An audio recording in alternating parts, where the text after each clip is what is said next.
Hello friends, வணக்கம் and welcome to my favourite recipes Tamil. இன்னைக்கு ஒரு டேஸ்டியான ஒரு சைட் டிஷ் ரெசிபி பார்க்கலாம். நல்லா சுட சுட சாப்பாட்டோட இந்த கத்திரிக்காய் தொக்கை நீங்கள் போட்டு சாப்பிட்டீங்கன்னா செம்ம டேஸ்ட்டாக இருக்கும். இந்த கத்திரிக்காய் தொக்கை நீங்கள் தோசை கூட வச்சு சாப்பிடலாம், நல்லா டேஸ்ட்டாக இருக்கும். ஸோ இப்போ வாங்க கத்திரிக்காய் தொக்கு எப்படி செய்யுதுன்னு பார்க்கலாம். இந்த கத்திரிக்காய் தொக்கு செய்யறதுக்கு நமக்கு கத்திரிக்காய் தேவை. ஸோ நான் இன்னைக்கு 1/4 கிலோ கத்திரிக்காய் எடுத்திருக்கேன். இந்த மாதிரி ஃப்ரெஷ்ஷான கத்திரிக்காவை எடுத்துக்கோங்க. இதை நம்ம கட் பண்ணி எடுத்துக்கலாம். நல்லா நீல வாக்கில் நல்லா மெலிசா கட் பண்ணி எடுத்துக்கோங்க. இதை கட் பண்ண உடனே தண்ணியில போட்டுருங்க, இல்லைன்னா கலர் சேஞ்ச் ஆயிடும். ஸோ இந்த மாதிரி போட்டு வச்சுக்கோங்க. இப்போ கடாயில 2 டேபிள் ஸ்பூன் எண்ணெய் ஊற்றிக்கலாம். எண்ணெய் நல்லா சூடான அப்புறமா நம்ம கட் பண்ணி வச்சிருக்க கத்திரிக்காய் அதில் சேர்த்துட்டு நல்லா வதக்கி எடுத்துக்கலாம். நல்லா ஒரு 2 நிமிஷத்துக்கு நல்லா வதங்கட்டும். கத்திரிக்காய் இதுலயே ஒரு ஹாஃப் குக் ஆயிடும். ஸோ மீடியம் ஃப்ளேம்ல வச்சு நல்லா வதக்கிக்கோங்க. நல்லா கலர் சேஞ்ச் ஆகணும். அந்த டைம்ல நம்ம எடுத்து இதை அப்படியே வச்சிடலாம். பாருங்க, நல்லா வதங்கிடுச்சு. நல்லா கலரும் சேஞ்ச் ஆயிருக்கு. இப்போ இதை அப்படியே எடுத்து வேற பாத்திரத்துல வச்சிருங்க.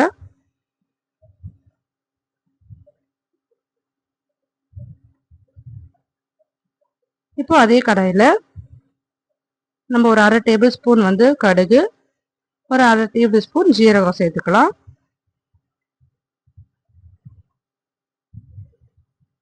கடுகு நல்லா பொரிஞ்சிட்டோம். இப்போ இது கூடவே ஒரு 1/2 டேபிள் ஸ்பூன் மிளகு சேர்த்துக்கலாம். இப்போ ஒரு 2 மீடியம் சைஸ் வெங்காயம் நல்லா பொடியா அரிஞ்சு சேர்த்துக்கோங்க. 2 மீடியம் சைஸ் வெங்காயம். வெங்காயம் நல்லா வதங்கட்டும். ஒரு 2 நிமிஷம் வதங்கட்டும். நல்லா கலர் சேஞ்ச் ஆன அப்புறமா வெங்காயம் நம்ம தக்காளி சேர்த்துக்கலாம். ஒரு 2 தக்காளி மிக்சி ஜார்ல போட்டு அரைச்சி வச்சுக்கோங்க. நல்லா தக்காளி பேஸ்ட் தான் நம்ம சேர்க்க போறோம். அப்பதான் நமக்கு நல்ல கிரேவி நல்லா திக்கா கிடைக்கும். நம்ம சாப்பாட்டுல போட்டு சாப்பிட்றதுக்கும் நல்லா இருக்கும். இப்போ ஒரு 2 பச்சை மிளகாய் சேர்த்துக்கலாம்.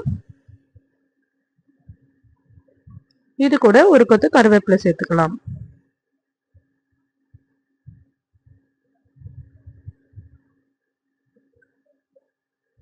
இப்போ நம்ம அரைச்சி வச்சிருக்க தக்காளியை சேர்த்துக்கலாம். தக்காளி சேர்த்துட்டு ஒரு நிமிஷம் நல்லா வதக்கி விட்டுட்டு நம்ம மசாலாலாம் சேர்த்துக்கலாம்.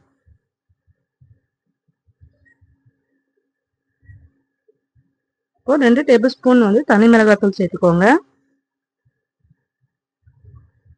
1 டேபிள் ஸ்பூன் தனியாத்தூள் சேர்த்துக்கோங்க. 1/2 டேபிள் ஸ்பூன் மஞ்சத்தூள் சேர்த்துக்கோங்க. இது எல்லாத்தையும் சேர்த்துட்டு நல்லா அந்த எண்ணெயிலேயே நல்லா வதக்கி விட்டுக்கோங்க.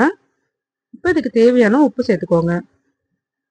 உப்பு சேர்த்துட்டு கொஞ்சமா தண்ணி விட்டுக்கோங்க. தண்ணி ஊற்றி நல்லா இதை ஃபர்ஸ்ட் வதக்கிடுங்க. அதுக்கப்புறமா இன்னும் கொஞ்சம் தண்ணி விட்டுட்டு இதை நல்லா கொதிக்க விட்டுக்கோங்க. கிரேவி நல்லா கொதிச்ச அப்புறமா நம்ம வதக்கி வச்சிருக்க கத்திரிக்காவை இதில் சேர்த்துடலாம்.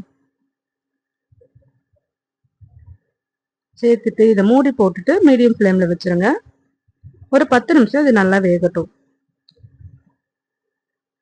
பாருங்க, நல்லா ஒரு 10 நிமிஷம் ஆயிடுச்சு. எண்ணெய் பிரிஞ்சு வந்துடுச்சு. கத்திரிக்காவும் நல்லா வெந்துடுச்சு. ஸோ அவ்வளோதாங்க. இப்போ நம்ம சுட சுட சாப்பாட்டோட இந்த கத்திரிக்காய் தொக்கை போட்டு சாப்பிட்டோன்னா செம்ம டேஸ்டா இருக்கும். ஸோ நீங்களும் ட்ரை பண்ணி பாருங்க.